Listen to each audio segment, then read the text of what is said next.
most of the assembly you're going to be actually using the short self-tapping screws.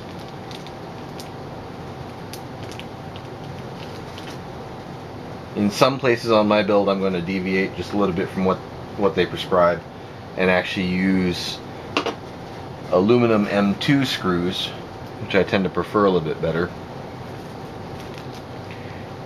If you actually can order these from Fastener Express, a full set, which is like on a Maxer, is 54 screws, actually drops about 6-7 grams off of the entire weight of the helicopter. So eventually down the road I'm going to swap all the way over to these, but right now I don't have enough to do the entire build with them.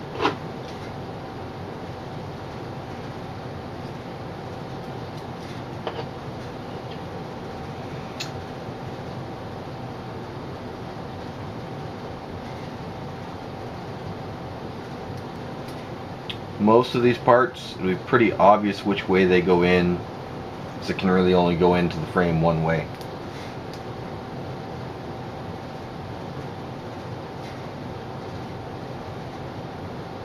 And that one's still, even though it looked like I was tightening it down, it isn't actually tight. It still has some wiggle room for when I assemble the other half together. So I'm going to go ahead and get out some of the screws that I'm going to be using for the servo mount blocks. Because at this point you're just temporarily putting the screws in, and what they show is they show the upper screws only for right now from this side, because of the sides that you're going to line the servos on.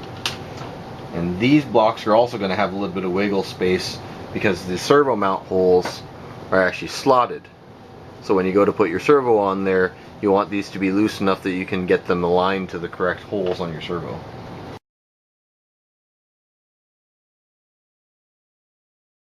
Next up, they show the frame mounting pads, which are in the frame block, or frame bag.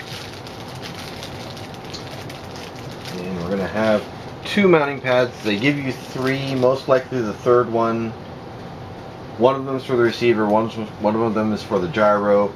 And usually on the Maxer, one of them was for the speed control down below, but that is added later when you're adding electronics.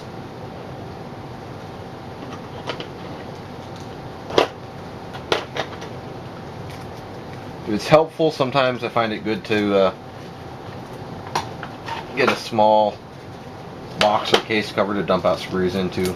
Makes it a little bit easier to deal with. That way you can just grab what you need straight out of it.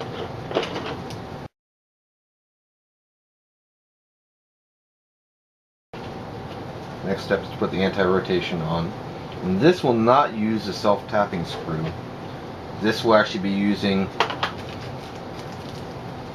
a very small M1.6, I believe. Yeah, 1.6 by 6. I'm going to go ahead and dump these out in here. It's pretty easy to keep these parts differentiated from each other. There's one longer, thin screw. That's the one that's going to come down through the anti-rotation bracket to hold it to that lower mount. In the old days of the Maxer, they didn't use this style of anti-rotation mount. They actually used a piece of carbon rod, and the swash had tangs on it. What they've done here is they've just added this bracket mount that a ball joint rides within and bolted it to the lower frame mount, or the original anti-rotation mount. Makes it kind of two-piece. On a few of my Maxers, what I've done, and I'm not going to do this right now, but I've done it later, is I've actually taken this, used a small piece of, holding it too high, use a small piece of carbon rod to align it, and then actually trimmed this away to get a little more clearance up and down. What this affects is when you're doing forward flips, sometimes the ball joint from the swash can bottom out here. I have my Blue Maxer, for instance, clearance down here and clearance up top. So from here, now with that mounted, the next step they want you to do is mount the main shaft assembly into the frame.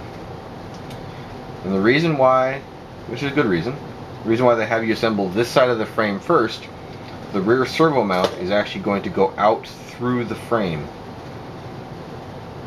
Good thing I didn't continue assembling the other wrong side of the frame. So when you put this in, line up the gear, you line up that little extension tang that sticks out there, and just press it through. The top one doesn't actually have to go through, it will just line up. Just drop it down the shaft. So now these blocks, I feel it's really important not to tighten these down at first, just to get them snug, get them in where they're lined up, because you want to definitely have a little bit of wiggle room to get the main shaft to be smooth and straight, with the bearing blocks straight to it. You know, the straighter you can get that, the better the life of your bearings will be. Here's another spot where it's extremely important to try and get these in with the screws as straight as possible as well, because that can limit your capability to get them lined up perfect. One of the neatest parts about these helis is that every screw is accessible pretty much at all times. There's no screws that get buried in the assembly. Any point in time you can pull this right back apart without too much hassle. So that's in there now. The main shaft spins relatively free. They also show the locking collar at the same time. For right now, I'm going to put in the set screw and snug that. It calls out for Loctite, but I don't want to Loctite that until later in the assembly, when I've got the main shaft and gear height all set right. For right now, it's just I'm putting the screw in as a placeholder so that this doesn't wiggle around while I'm testing it and working on it.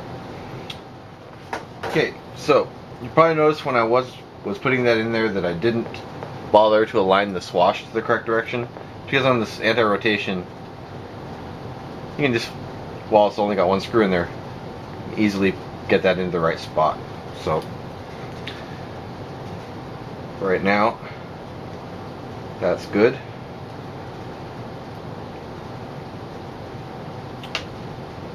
Now I'm going to assemble the other half of the frame onto this.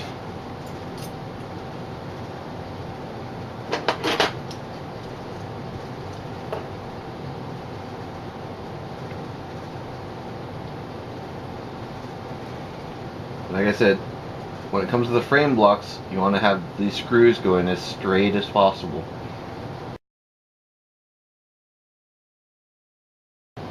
Now they show this in the instructions, but they don't explain why. I'm only putting the front screws ahead of the main gear in place. The reason for that is that yes, you want this section of the frame to be flexible enough that you can put the boom assembly in afterwards. So those screws aren't critical. The main things we're concentrating right now are the screws on the front of the helicopter.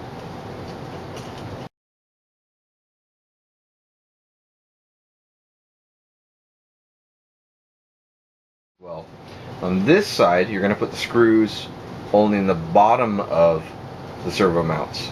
The reason for this is the servos mount staggered.